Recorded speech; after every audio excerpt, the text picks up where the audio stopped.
চৈত্র মাসের শেষ দিনে অর্থাৎ চৈত্র সংক্রান্তিতে পালিত হয় চড়ক পুজো। এই চড়ক পুজোর ইতিহাস অনেক পুরনো। ব্রহ্ম বৈবর্ত পুরাণে শিব ঠাকুরের আরাধনার জন্য চৈত্র মাসে নাচ গান করার বিষয়ে উল্লেখ রয়েছে। শোনা যায় দ্বারকাধীশ শ্রীকৃষ্ণের সঙ্গে শিবের একনিষ্ঠ ভক্ত তথা উপাসক বাণরাজার যুদ্ধ হয়েছিল। সেই যুদ্ধে মহাদেবের থেকে অমরত্ব পাওয়ার জন্য বাণরাজা নিজের শরীরের রক্ত দিয়ে মহাদেবকে তুষ্ট করেন এবং ভক্তিমূলক নাচ গান করে। শোনা যায় সেই সময় থেকে এই চড়কের পুজোর শুরু। পরে 1885 সালে রাজা সুন্দরানন্দ ঠাকুর এই পুজোর প্রচলন করে বলে অনেকে মনে করেন।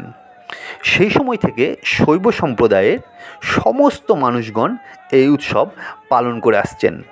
তবে দিন বদলের সাথে সাথে এখন আর শুধু শৈব সম্প্রদায় নয়, হিন্দুদের এক অন্যতম উৎসবে পরিণত হয়েছে চৈত্র সংক্রান্তির এই চড়ক পুজো।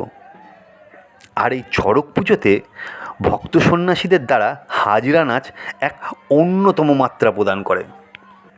গোটা মাস নিরামিষ তথা নিরলস উপোস ও কঠোর সাধনার দ্বারা তারা এই পুজো করে। আর এই চৈত্র সংক্রান্তির সকালবেলায় গঙ্গায় স্নান করে এই হাজিরা নাচের শুরু হয়। আর এই হাজিরা নাচ দেখতেই আজকে আমরা চলে এসেছি কাশিমবাজারের লাল সড়ক তথা পোস্ট অফিস মোড়ে। বহু দূর দূরান্ত থেকে মানুষের সমাগম আজকে এখানে হয়েছে। যদিও এই হাজিরা নাচের ইতিহাস বাংলা, ত্রিপুরা তথা বাংলাদেশের কিছুটা অংশেই সীমাবদ্ধ রয়েছে, কিন্তু এই কাশিমবাজারের হাজিরা নাচ আজকে গোটা পশ্চিমবাংলায় ছড়িয়ে পড়েছে। অনেক দূর দূরান্ত থেকে অনেক লোক আজকে এই হাজিরা নাচ দেখতে উপস্থিত হয়েছে। আমরাও সকালবেলায় ঘুম থেকে উঠে দেখতে চলে এসেছি।